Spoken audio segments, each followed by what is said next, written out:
Hi guys, welcome back to my channel. আজকে আমি আবারও হাজির হয়েছি সম্পূর্ণ একটি নতুন রেসিপি নিয়ে। তো ভিডিওটা সম্পূর্ণ দেখার অনুরোধ রইল। আর যদি ভালো লেগে থাকে অবশ্যই একটা লাইক শেয়ার করে দেবে। তোমাদের একটা লাইক আমাদের কিন্তু মোটিভেট করে আরও ভিডিও বানাতে। দুপুরের লাঞ্চ হোক বা রাতের ডিনার বা ছোটোখাটো অনুষ্ঠান বাড়ি, এরকম ঝুরঝুরে একটা ফ্রায়েড রাইস থাকলে আর কোনো কথাই নেই। বাচ্চারা তো ভীষণই খুশি হবে। আমি যেভাবে আজকে ফ্রায়েড রাইসটা বানাবো সেভাবে তোমরা যদি বাড়িতে বানাও তাহলে কিন্তু ভাত একটুও ভেঙে যাবে না, হবে একদম ঝুরঝুরে আর সুন্দর। তো চলো দেখে নিই তার জন্য কি কি লাগছে। প্রথমে কিছু সবজি নিয়েছি, অবশ্যই তোমরা পছন্দ মতো তোমাদের সবজিটা দিতে পারো। এখানে আমি রেড ক্যাপসিকাম নিয়েছি, তো হাফ ক্যাপসিকাম আমি কেটে নিয়েছি ছোট ছোট টুকরো করে, দেখতে পাচ্ছ। আর দিয়েছি গ্রিন ক্যাপসিকাম, এটাও আমি হাফ কেটে নিয়েছি ছোট ছোট করে। তোমরা চাইলে এখানে ব্রোকলি বা আদার্স অন্য কিছু সবজি তোমরা অ্যাড করতে পারো। এখানে আমি ফ্রোজেন মটরশুঁটি নিয়েছি, তোমাদের কাছে যদি ফ্রেশ মটরশুঁটি থাকে তাহলে তোমরা সেটাও নিতে পারো।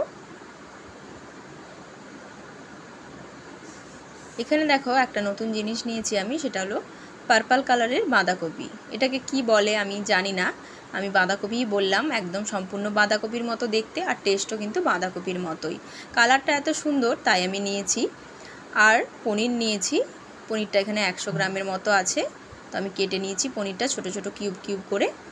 আর নিয়েছি বোম্বাই লঙ্কা, লঙ্কাটাকেও গোল গোল করে কেটে নিয়েছি। আর এখানে নিয়েছি হচ্ছে বিনস, 6 থেকে 7টা বিনস আমি ছোট ছোট করে কেটে নিয়েছি। তো বাঁধাকপিটা তোমাদেরকে একটু দেখাই, দেখো এরকম ছিল, এই যে দেখতে এত সুন্দর, কালারটা ভীষণ মিষ্টি। তো এখান থেকে আমি কিছুটা কেটে ওখানে দিয়েছি। আর লাগছে কিশমিশ, কাজু ও গোটা গরম মশলা। এগুলো কিন্তু পরিমাণ মতো নিয়ে নিতে হবে। কতটা তোমরা ফ্রায়েড রাইস বানাচ্ছ সেই অনুযায়ী কিন্তু নিয়ে নিতে হবে। তো এখন চালটা প্রথমে ভিজিয়ে দেব, তার জন্য বাসমতি রাইস নিয়েছি আমি, দাওয়াতের বাসমতি রাইসটা নিয়েছি, তোমরা যে কোনো রাইস কিন্তু নিতে পারো। এখানে 3 কাপের মতো আমি চালটা দিয়েছি। তো চালটা 500 গ্রামের মতো, তোমরা যদি বেশি পরিমাণ বানাও সেক্ষেত্রে বেশি পরিমাণ নিতে হবে। এরপর জল দিয়ে খুব ভালো করে প্রথমে ধুয়ে নেব। ভেজানোর পর যদি ধোয়া হয় তাহলে কিন্তু চালটা ভেঙে যেতে পারে, তাই প্রথমে খুব ভালো করে 3 থেকে 4 বার আমি ধুয়ে নিয়েছি। এর মধ্যে কিন্তু একটু মাড় নেই, দেখতেই পাচ্ছ, একদম সাদা ভাবটা চলে গেছে। এরপর জল দিয়ে ভিজিয়ে রাখবো, ঢাকা দিয়ে 1 ঘন্টা রেখে দেব। 1 ঘন্টা পর ফিরে এলাম, দেখো চালটা কিন্তু সুন্দরভাবে ভিজে গেছে। আর এদিকে একটা পাত্রে আমি জল নিয়েছি, একটু বড় পাত্র নিতে হবে যেহেতু ভাতটা এখানে বানাবো, তাই বড় একটা জায়গা নিয়ে নিয়েছি। তার মধ্যে দিয়ে দিয়েছি জল, যেভাবে ঠিক আমরা ভাত বানাই সেভাবেই বানিয়ে নেব। এখানে দিয়ে দিলাম কয়েকটা এলাচ ও দারচিনি 2 টুকরো। এবার জলটা একটুখানি ফুটে এলে দিয়ে দেবো এখানে চালটা।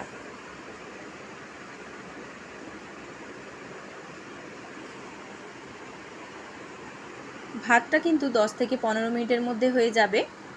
তো আমি ছান্তার সাহায্যে একটু ঘুরিয়ে নিলাম। এখানে কিন্তু ঢাকা চাপা দিয়ে রান্না করব না।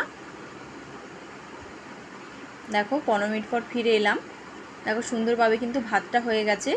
70% কিন্তু সেদ্ধ করতে হবে। ভাতের মতো এতটা সেদ্ধ করে দিলে কিন্তু হবে না, তাহলে ভাজার সময় কড়াইতে লেগে যাবে।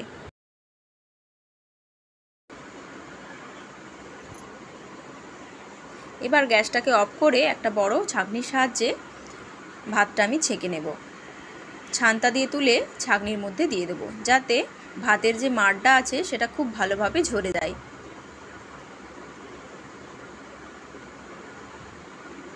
এবার একটা বড় কড়াই বসিয়ে দিয়েছি, যেখানে আমি ফ্রায়েড রাইসটা বানাবো। প্রথমে আমি একটু সাদা তেল দিলাম 2 চামচের মতো।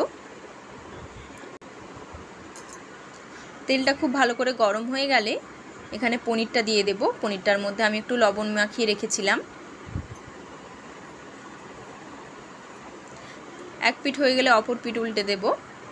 খুবই হালকা করে ভাজবো, বেশি লাল লাল করে ভাজার দরকার নেই।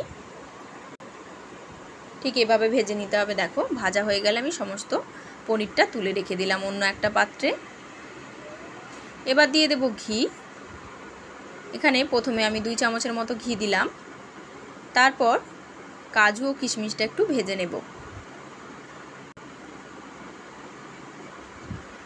কিশমিশ ও কাজু ঘিয়ের মধ্যে ভেজে দিলে সুন্দর একটা ফ্লেভার আসে। এবার অন্য একটা পাত্রে তুলে রেখে এখানে আরও 3 চামচের মতো আমি ঘি দিয়ে দিলাম। গোটা গরম মশলা ফোড়ন দিয়ে দিলাম।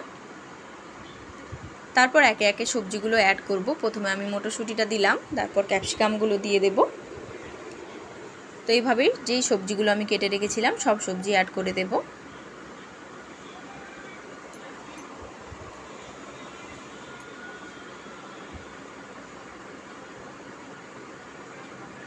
চ্যানেলে তোমরা কেউ যদি নতুন বন্ধু হয়ে থাকো তাহলে চ্যানেলটিকে সাবস্ক্রাইব করে দিও, আর পাশে থাকা বেল আইকনটি অবশ্যই প্রেস করে দিও, যাতে আমি কোনো ভিডিও আপলোড করলে সবার প্রথম তোমাদের কাছে চলে যায়।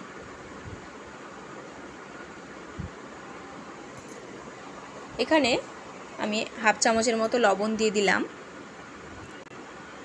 লবণ দিয়ে খুব ভালো করে ভেজে নেব।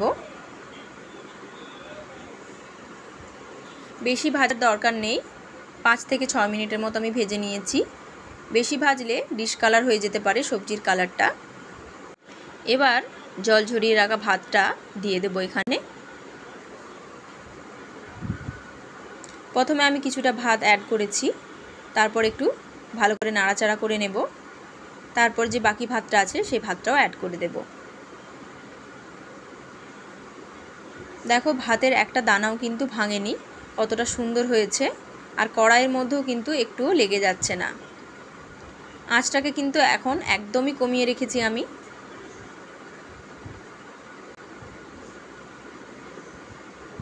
দু চারবার নাড়াচাড়া করে নিয়ে এবার ওপর থেকে পনির আর কাজু কিশমিশটা যে ভেজে রেখেছিলাম সেগুলো অ্যাড করে দিলাম। আবারও ভালো করে নাড়াচাড়া করে নিচ্ছি।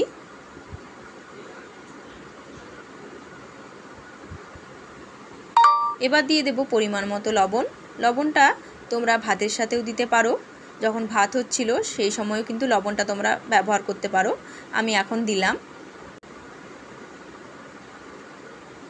এবার দিয়ে দেব পরিমাণ মতো চিনি। কতটা মিষ্টি পছন্দ করো তোমরা সেই হিসেবে কিন্তু চিনিটা দিয়ে দিতে হবে। আমি এখানে বড় চামচে 2 চামচ চিনি দিলাম।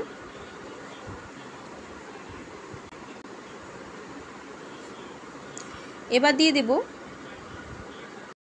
শাহি ফ্রায়েড রাইস মশলা বা বিরিয়ানি মশলা, দুটোই কিন্তু একই। তো এখানে দিয়ে দিলাম, তোমাদের কাছে যেটা থাকবে সেটাই দেবে।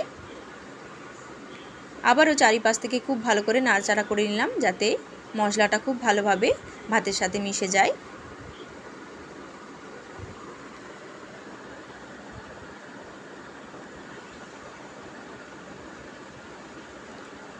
এবার বড় চামচের 1 চামচ ঘি ওপর থেকে ছড়িয়ে দিলাম। আর দেব গোলাপ জল। গোলাপ জল বড় চামচের 1 চামচ চারিপাশ থেকে ছড়িয়ে দিলাম। তোমাদের কাছে মিষ্টি আতর থাকলে তোমরা দিতে পারো, আমার কাছে ছিল না তাই আমি স্কিপ করে গেলাম। আবারও ভাতটা খুব ভালো করে নাড়াচাড়া করে নেব, যাতে সমস্ত কিছু খুব ভালোভাবে মেশানো হয়ে যায়। তো দেখো একদম সুন্দরভাবে হয়ে গেছে, আর ভাত কিন্তু একটুও ভাঙেনি, একদম ঝুরঝুরে হয়েছে। কতটা সুন্দর হয়েছে তোমরা দেখেই বুঝতে পারছো। তো তোমাদের কেমন লেগেছে অবশ্যই কিন্তু আমাকে কমেন্টে জানিও। আমি তো মাটনের সাথে সার্ভ করে দিলাম, তোমরা কি দিয়ে খেতে পছন্দ করো অবশ্যই আমাকে কমেন্টে জানিও।